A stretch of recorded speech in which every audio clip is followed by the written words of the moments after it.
In this lesson, I want to talk about nested components. You can include one component into another component in Livewire, but there is one downside and there is one potential bug that almost anyone can face, and I will talk about that in this video. So an example is, for example, you want to have the list of comments.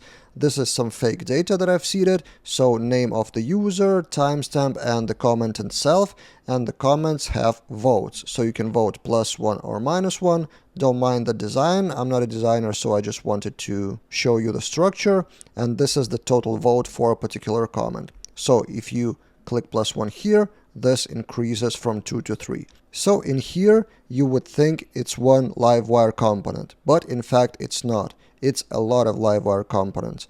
So each line is a component show comment. Let's take a look at the structure. So we have a full page component of URL comments to comments list Livewire component, and inside we get all the components that have null of comment ID, so it belongs to relationship to itself, whether comment ID has a parent or not. Then we order them by rating descending, and we get to the comments list. That comments list blade file, Livewire blade file, looks like this.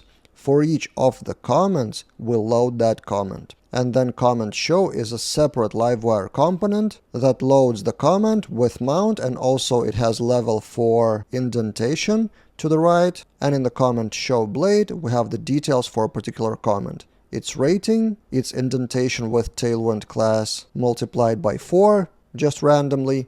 And then for logged in users, they can vote +1 or -1. Again, it's a quick artificial example, so there's no security measures against voting for like +5 or -3 or something. And then the interesting part, the second nesting example, is that you cannot only include the Livewire component inside of other component like we did it here. You can also do that recursively. So in the comments show, you can include at Livewire another comment show with different parameters, in our case level +1 and parameter key comment ID. And this is crucially important. So you would understand how it works with vote 1 or vote +1 in the comment show. All it does is create the voting record in a separate database table and increment the rating field of the comment itself. So it's just database manipulation, and then render happens automatically. That's why the whole row is re-rendered with new values. But look what happens if we don't provide the key. So let's delete that parameter. It will still work, but not exactly in the way that you would expect. So for example, if I click +1 here, look what happens. That 13 comes incremented, but then those children comments components are changed places for whatever reason, although we didn't really refresh them. And then if you click +1 or -1 again, it wouldn't work. And if we open JavaScript console, we see the error, type error, cannot read properties of null. And if we try to debug that inside of that index.js, it's kind of unclear error of fingerprint, which is Livewire internals, and it's not even in the documentation how it actually works, so it's hard to debug.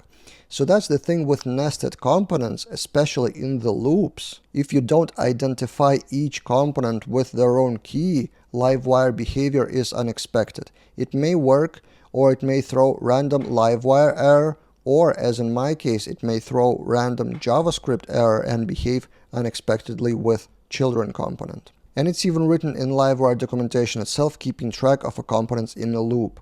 If you have the components in the loop, it's advisable to have key with unique identifier of that particular instance of the component, because otherwise Livewire doesn't really know which of the comments show component it is. It doesn't have unique identifiers unless you specify them like this. In general, my experience with nesting components is kind of shady and tricky.